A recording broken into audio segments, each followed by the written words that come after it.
আসসালামু আলাইকুম, welcome to Riasat আজিম। ভিন্ন ধর্ম মতাদর্শী যারা শুনছেন সবার প্রতি আন্তরিক কৃতজ্ঞতা। কি খেলে একটা গোল জিনিস, ওইটা আবার একটা ব্যাট দিয়ে একটা লাঠি দিয়ে বাইরায়, এটা কোনো খেলা হইলো?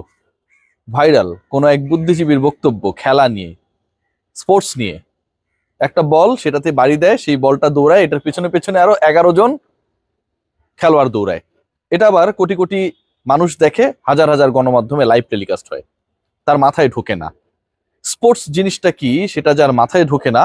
এবং তিনি যখন এই বক্তব্য দেন, সেটা যখন গণমাধ্যমে প্রচারিত হয়, ভাইরাল হয়, এবং সেই বক্তব্যকে কেন্দ্র করে সত্যিকার অর্থে যখন একটা মেরুকরণ তৈরি হয়ে যায় যে তিনি ঠিক বলেছেন নাকি ভুল বলেছেন, তিনি কে সেই পরিচয় আমরা কেউ খোঁজার চেষ্টা করি না, তখন আমারও মাথায় ঢোকে না। আমি একটু ইনডেপথ ডিসকাশনের আগে একটু স্পোর্টস নিয়ে ডিসকাশন করতে চাই, যেহেতু স্পোর্টস নিয়ে আলোচনাটা হয়েছে। শামসুল আরিফিন, আমার সাবেক কলিগ, তিনি একটা স্ট্যাটাস দিয়েছেন। সেটা হচ্ছে যে আসলে একটা বলের পেছনে 25 জন দৌড়ায়। যখন ফুটবল খেলা হয় মাঠে, তখন 11-11-22, দুই দলের 22 জন ফুটবলার এবং 3 জন রেফারি এবং তার যারা সহকারী হিসেবে কাজ করেন, ওই বলের পেছনেই দৌড়ায় সত্যিকার অর্থে। তার মানে 11 জনের যে তত্ত্ব বিশিষ্ট বুদ্ধিজীবী দিয়েছেন, সেটা আসলে প্রপারলি ঠিক না। একটা বলের পেছনে 25 জন দৌড়ায়। আবার স্পোর্টসের তিনি যে তত্ত্বটা দিয়েছেন যে এটা লাইভ দেখানোর কি আছে, এটা দেখে কি হইলো? উনার জীবনে হয় শৈশব কখনো আসে নাই, উনি হয় তার লাইফে কখনো মাঠ দেখেন নাই, খেলা দেখেন নাই, খেলা বোঝেন না, কখনো খেলেন নাই, অথবা খেলতে গিয়ে তিনি নিদারুণভাবে ব্যর্থ হয়েছিলেন, যে কারণে তার এই যে বিরাগ। আপনি মাশরাফিকে বাটপার বললেন, সাকিবকে বাটপার বললেন, পলিটিক্যাল ইস্যুর কারণে মাশরাফি সাকিব বিতর্কিত, ছাত্র আন্দোলনের সময় তাদের ভূমিকার কারণে তারা বিতর্কিত, আমি মেনে নিলাম।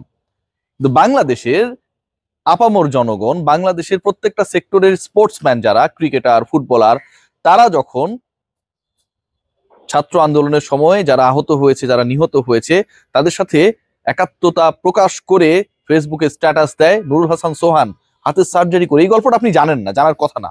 বিশিষ্ট বুদ্ধিজীবী অস্ট্রেলিয়া থেকে ঢাকায় ব্যাক করার পর বাসায় ব্যাগটা রেখেই আসলে চলে যান শহীদ মিনারে।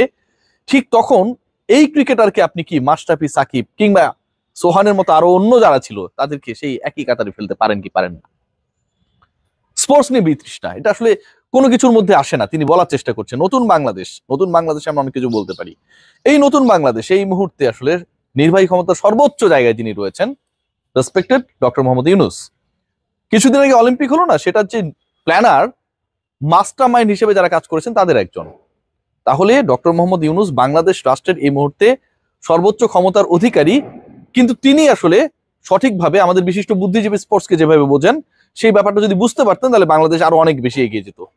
মোহাম্মদ ইউনূসের মতো একজন ব্যক্তি স্পোর্টসের সাথে কেন সম্পৃক্ত হবেন, এটা তো এখন বড় একটা প্রশ্ন। উনার কথা মতো বাংলাদেশে যে উপদেষ্টারা রয়েছেন, যুব ক্রীড়া মন্ত্রণালয়ের দায়িত্ব একজন রয়েছেন আসিফ মাহমুদ সজীব ভুইয়া।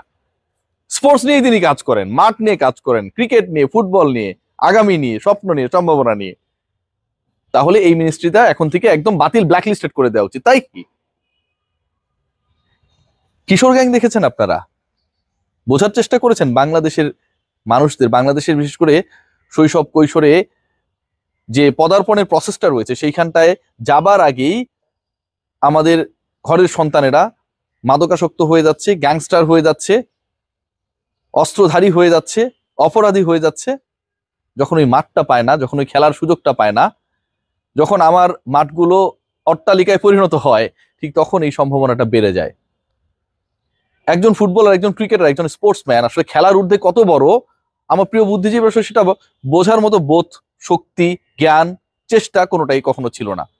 আমরা সবাই জানি যে লিওনেল মেসি এবং ক্রিস্টিয়ানো রোনালদো, আমি নিশ্চিত তিনি শুধু টিভিতে মিউট করে ওই বলের পিছনে হচ্ছে কয়জন দৌড়াচ্ছে এটা গোনানো ছাড়া, পৃথিবীর ইতিহাসে যে এরকম স্পোর্টসম্যান হতে পারে, শ্রেষ্ঠ ক্রীড়াবিদ হতে পারে, উসাইন বোল্টের মতো সবাইকে চমকে দিয়ে বেস্ট টাইমিং করে 100 মিটার স্প্রিন্টে রেকর্ড হোল্ডার কেউ হতে পারে, মাইকেল ফেলপসের মতো অলিম্পিকে প্রায় 23টার মতো স্বর্ণ পদক জয়ী কেউ হতে পারে, সেটা তার চিন্তার বাইরে। এই চিন্তার বাইরে যারা, তারা যখন আমাদের আইডলে পরিণত হন, ঠিক তখন আমরা আসলে কোন জগতে বসবাস করি সেটাও কিন্তু একটা প্রশ্নের বিষয়। পেলের গল্প আমরা সবাই জানি। পেলে বিখ্যাত ফুটবলার ছিলেন, সান্টোসের হয়ে খেলেছিলেন, ব্রাজিলকে 3বার বিশ্বকাপ জেতাতে প্লেয়ারের একটা বিশাল রোল ছিল। সেই পেলে যে যুদ্ধ থামিয়েছিলেন একজন ফুটবলার হয়ে, যখন সান্তোস আফ্রিকা ট্যুর করছিল, নাইজেরিয়ায় তাদের বিমান, তাদের বহনকারী, সান্তোসকে বহনকারী বিমানটা ল্যান্ড করার কথা, কিন্তু দুই গ্রুপের মধ্যে, দুটো গোষ্ঠীর মধ্যে সংঘাত চলমান, রক্তক্ষয়ী সংঘাত। পেলে এবং সান্টোস তারা হচ্ছে শর্ত দিলেন যে আমরা যেতে পারি, আমরা প্রীতি ম্যাচ খেলতে পারি, কিন্তু এই সংঘাত বন্ধ করতে হবে। শান্তি চুক্তি স্থাপিত হয়ে যুদ্ধবিরতিতে গিয়েছিল সেই পার্টিকুলার দুই গোষ্ঠী। একজন ফুটবলার কত বড় হতে পারেন, একজন ক্রিকেটারের গল্পও যদি বলি, আমি একটু অন্যভাবে বলতে চাই যে একজন ক্রিকেটারও কত বড় হতে পারেন। ইমরান খান কত বড় ক্রিকেটার, বিশ্বকাপ জয়ী ক্রিকেটার। পাকিস্তান রাষ্ট্রে এই মুহূর্তে সবচেয়ে জনপ্রিয়তম ক্যারেক্টার যদি কেউ হয়ে থাকেন সেটা হচ্ছে সেই ইমরান খান। বলের পেছনে দৌড়ানো এই মানুষগুলো, কিংবা বল এই মানুষগুলোকে বিখ্যাত বানানো সেই মানুষগুলো, যেভাবে আপনি ব্যাখ্যা করেন না কেন, তারা আসলে কিভাবে এত হাজার হাজার কোটি মানুষের, হাজার হাজার গণমাধ্যমের অ্যাট্রাকশনসের কারণে পরিণত হলেন, সেটা কিন্তু একটা গবেষণার বিষয়। দারুণ বক্তব্য দিয়েছেন, চমকপ্রদ কথা বলেছেন। বলের পিছনে লাঠি দিয়ে মারা বলের পিছনে এতজন কেন যায়, পরিমণি সংক্রান্ত একটা বক্তব্য তিনি দিয়েছেন। মানে তিনি সবকিছুর খোঁজ রাখেন। খোঁজ রাখার পরেও তিনি যখন পেলেকে জানেন না, জানলে নিশ্চয়ই তার কারণে সংঘাত যুদ্ধ বন্ধ হয়েছিল, সেই বক্তব্যটা আমরা পেতাম। ইমরান খান সম্পর্কে খুব বেশি খোঁজ খবর নিশ্চয়ই রাখেন না। Messi, Maradona, Cristiano Ronaldo, Neymar, এরা তো হচ্ছে আমাদের হালের সময়ের মানুষজন। কিংবা মাইকেল ফেলপস কিংবা উজাইন বোল্টের খবর তিনি হয়তো রাখেন না। যার শৈশব, যার কৈশোর যেভাবে কেটেছে, তার চিন্তা ভাবনা আসলে সেরকমই হবে। আপনি যদি কখনো একটা বলের মধ্যে শুট না করেন, আপনার কাছে মনেই হবে যে এই বলের পিছনে সবাই দৌড়ায় কেন। আপনি যদি হাতে কখনো ব্যাট ধরতে না পারেন, আপনার কাছে সেটাই মনে হবে।